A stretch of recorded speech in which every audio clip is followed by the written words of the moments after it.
Podcast. Kali ini saya akan membacakan salinan Undang-Undang Republik Indonesia nomor 13 tahun 2022 tentang perubahan kedua atas Undang-Undang nomor 12 tahun 2011 tentang pembentukan peraturan perundang-undangan. Tidak sepenuhnya saya baca, kali ini saya hanya akan membaca beberapa pasal. Di antaranya adalah pasal 9 ayat 1.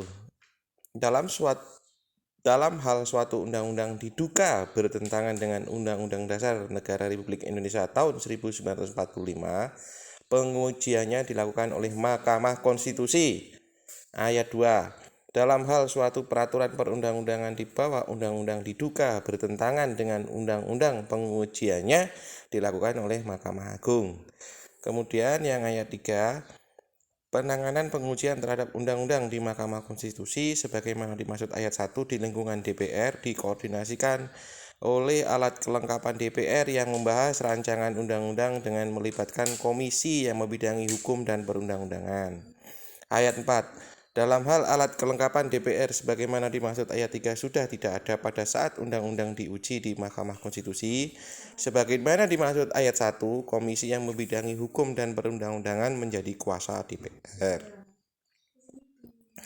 Kemudian di ayat 5, penanganan pengajuan terhadap undang-undang di Mahkamah Konstitusi sebagaimana dimaksud pada ayat 1 dan penanganan pengujian peraturan perundang-undangan di bawah Mahkamah Agung sebagaimana dimaksud pada ayat 2 di lingkungan pemerintah dilaksanakan oleh menteri atau kepala lembaga yang menyelenggarakan urusan pemerintahan di bidang pembentukan peraturan perundang-undangan dan melibatkan menteri atau kepala lembaga terkait. Ayat 6. Ketentuan lebih lanjut mengenai penanganan pengujian sebagaimana dimaksud pada ayat 3 dan ayat 4 diatur dalam peraturan DPR serta penanganan pengujian sebagaimana dimaksud pada ayat 5 diatur dalam peraturan Presiden. Untuk selanjutnya saya akan membaca mengenai pasal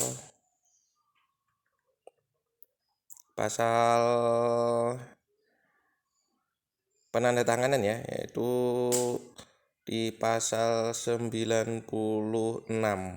Bukan, di pasal 96 ya, betul. Mengenai masukan ya. Ayat pasal 96 ayat 1, masyarakat berhak memberikan masukan secara lisan dan atau tertulis dalam setiap tahapan pembentukan peraturan perundang-undangan. Ayat 2, pemberian masukan masyarakat sebagaimana dimaksud pada ayat 1 dilakukan secara daring dan atau luring. Ayat 3, masyarakat sebagaimana dimaksud pada ayat 1 merupakan orang perorangan atau sekelompok orang yang terdampak langsung dan atau mempunyai kepentingan atas materi muatan rancangan peraturan perundang-undangan. Ayat 4, untuk memudahkan masyarakat dalam memberikan masukan sebagaimana dimaksud ayat 1, setiap naskah akademik dan atau rancangan peraturan perundang-undangan dapat diakses dengan mudah oleh masyarakat. Ayat 5, dalam melaksanakan hak sebagaimana dimaksud pada ayat 1, pembentuk peraturan perundang-undangan menginformasikan kepada masyarakat tentang pembentukan peraturan perundang-undangan. Ayat 6, untuk memenuhi hak sebagaimana dimaksud pada ayat 1, pembentuk peraturan perundang-undangan untuk melakukan kegiatan konsultasi publik melalui A. Rapat dengar pendapat umum, B. Kunjungan kerja, C. Seminar, lokakarya, diskusi, dan atau kegiatan konsultasi publik lainnya.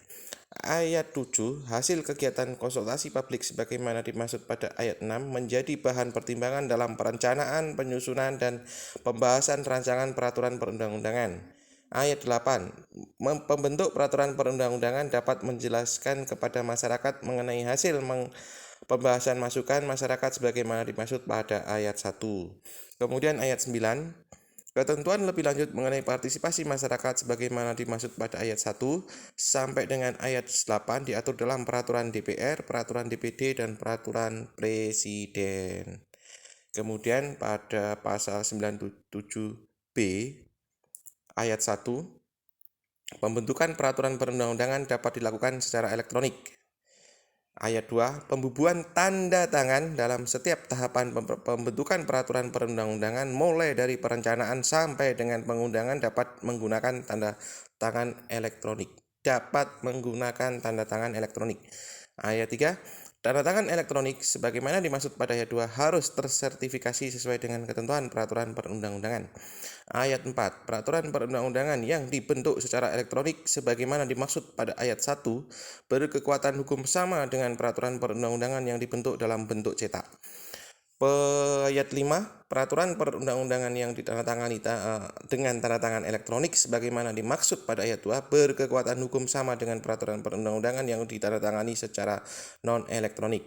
Ayat 6. Ketentuan lebih lanjut mengenai tata cara pembentukan peraturan perundang-undangan secara elektronik sebagaimana dimaksud pada ayat 1 diatur dalam peraturan DPR, peraturan DPD, dan peraturan Presiden. Demikian beberapa pasal yang saya bacakan. Undang-undang ini disahkan di Jakarta pada tanggal 16 Juni 2022.